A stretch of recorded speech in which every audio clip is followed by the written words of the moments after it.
Payday!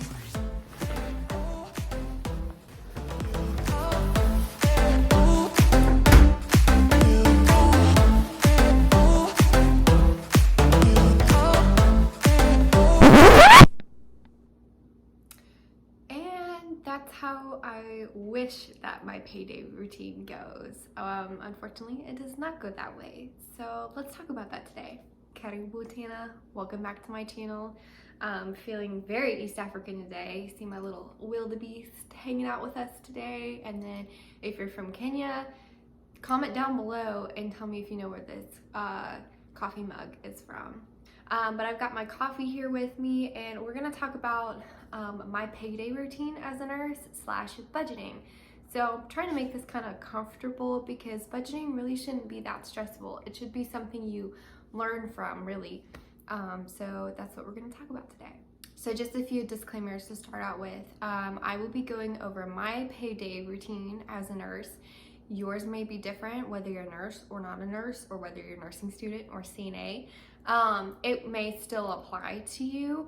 And the other disclaimer is that I'm not going to show you every single detail of my budgeting routine / payday routine.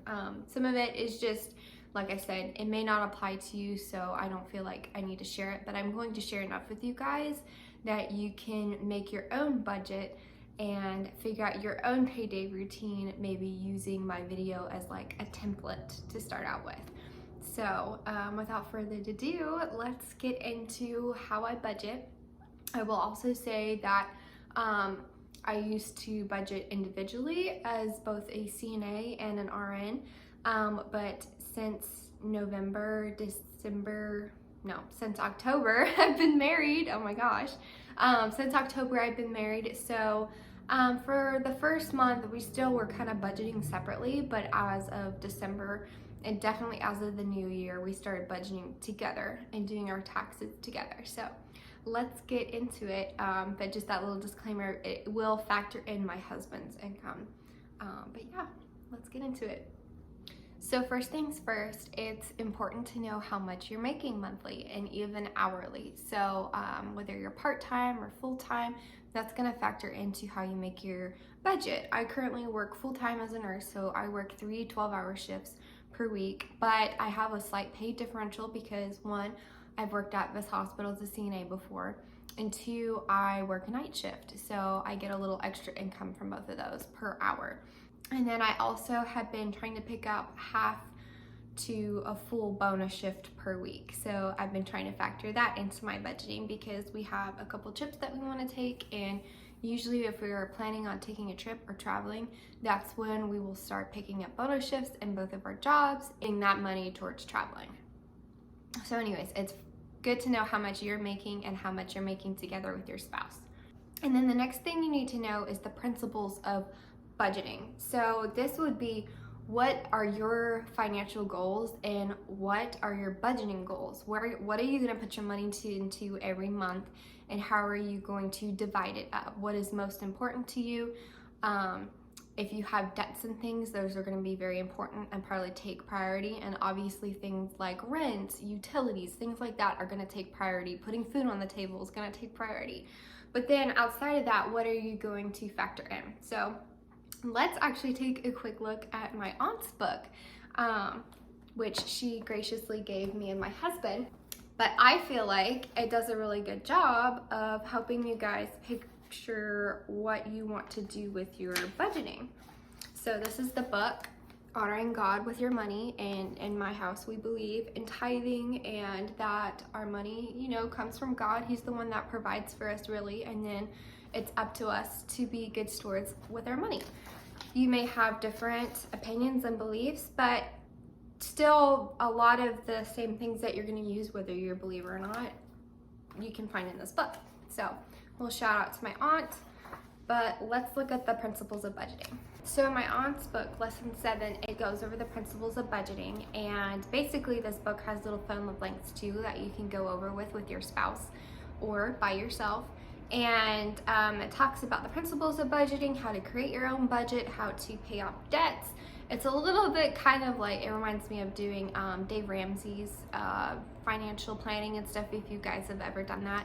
I definitely recommend checking that out too. But I like how compact this book is and easy it is to reference and how simple it is. So some of the things that you can think about when making your budget is if you want to tithe, definitely meeting the needs of your family, and these will all end up being categories in your budget.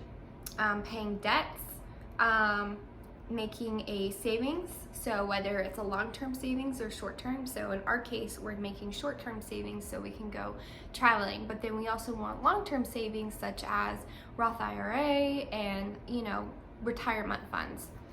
And then setting aside money for recreation and leisure. In this case, this is different for us. So this would be like play money, like things that we go out on dates with, although we put dates above play money, you know, things that we'll go out and do. But this would be things like if I want to go buy clothes or get my nails done, this would be him. If he wants to go and get like a massage or a haircut, or go spend money on like a microphone for his podcast, which I'll link down below if you guys want to listen to that. I'm just, you know, repping everybody in my family today. But then also giving to charity. So even if you don't tithe, perhaps you give to charitable causes. And those are all things to think about when you put together your budget. Okay, so just for reference, now that you've kind of made yourself a little list of what you want to budget, I'll reference our budgeting list. So we have our variable expenses, so things that may change a little bit throughout the month. And then we have our regular expenses, so things that pretty much stay the same throughout the month, and then irregular expenses. So for variable expenses, we have dining out, which is different from dates because we dine out with our friends sometimes. Getting hay and food for Momo or Bunny. Fun cash, which I talked about, but then important things like gas, tithe, utilities, and groceries. So those are all variable because they all change a little bit. So we've budgeted amounts for that, like basically the maximum amount we think we would pay for them. So we've budgeted a maximum amount of, let's say, $400 for groceries a month, or $200 for utilities a month. But it may fall short. It may be like, you know, $156 for utilities, or $350 for groceries. It varies, but at least we're budgeting an amount for it that goes over what we plan on spending. And then we've got regular expenses, so this is things like savings, paying our phone bills, paying our insurance, paying rent, and then it's always important to have an emergency fund, so in case somebody ends up in the hospital, or you guys get pregnant, or, you know, there's like an accident or something happens in the house that needs to be fixed. Those would be emergencies. The subscriptions, and then our rent. And then irregular expenses would be like if we're trying to pay money for travel, or if we're trying to save up money for Christmas or birthday gifts and things like that. And I will show you guys, we use something called Pair Budget. So you don't have to use this tool, but as you can see, there are so many different like budgeting tools, but we personally use this. And this one's actually for free, and you can make your own account, but basically what the spreadsheet looks like is this. So you can see our blank spreadsheet for March and everything that we have for variable expenses, and then regular and irregular expenses. And then you can enter your income, and you can see how much we budgeted total and whether or not it will be too much or too little. And there's even like a little space at the very bottom that once you put in your budget for the month, it tells you how much you brought in for the month and how much you overspent or underspent at the end. So we do this monthly, and we say at the end of the month how much we overspent or underspent. So instead of going shopping and buying a bunch of stuff like you guys saw in the intro of my video, what I actually do when I first get my pay stub is I can kind of remember off the top of my head the percentage that I put into my savings account and the percentage that I put into my sub savings, so like Christmas and our trip fund. So as soon as I get my paycheck, I actually will transfer funds from my checking account to my savings and sub savings. But what I don't do is I don't keep up with my budget every single week. We have a place where we keep our receipts. We actually keep it in a little beaker. As you can see, my husband, you know, we're both nerds.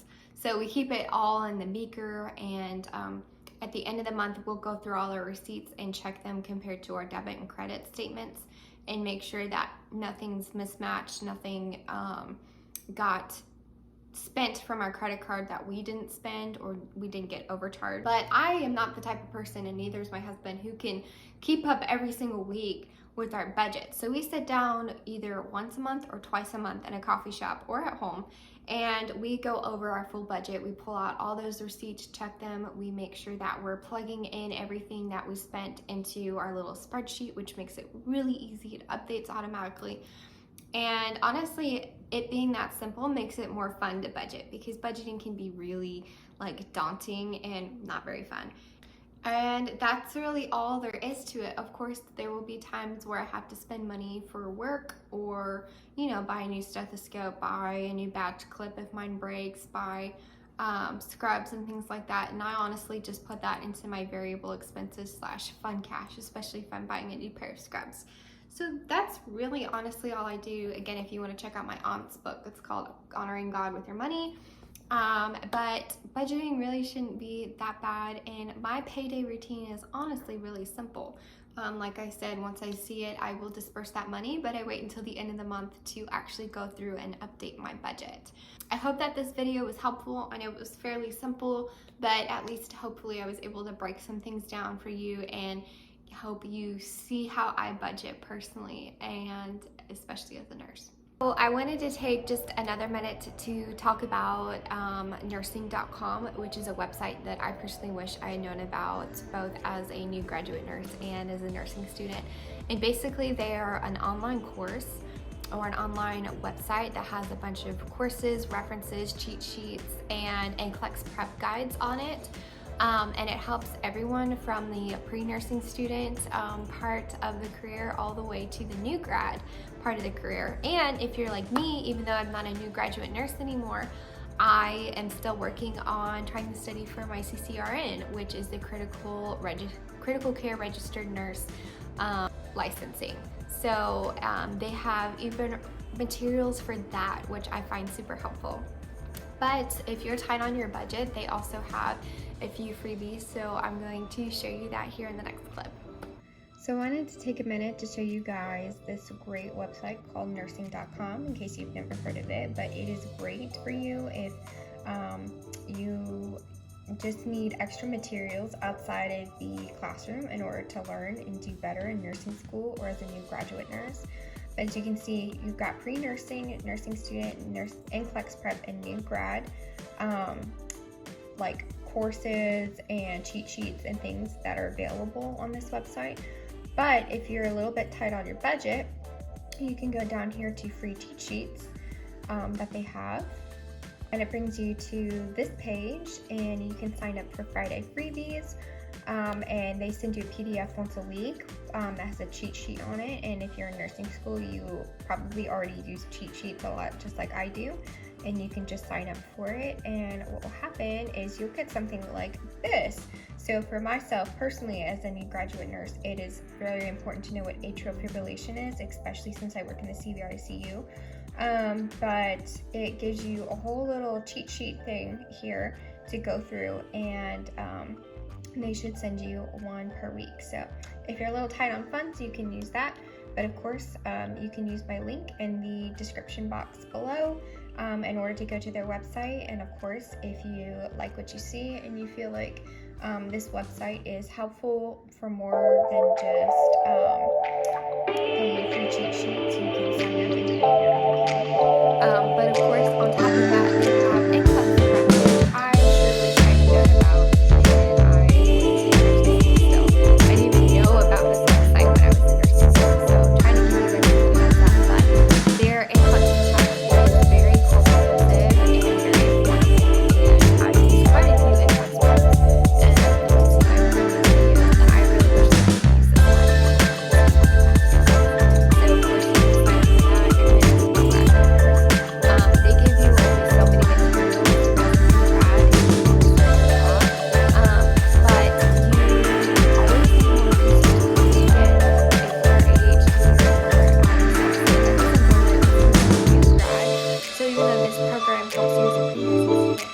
still provides you cheat sheets and courses and materials that help with your learning style even once you're a new grad. So if you are a new grad, I would definitely check out their stuff.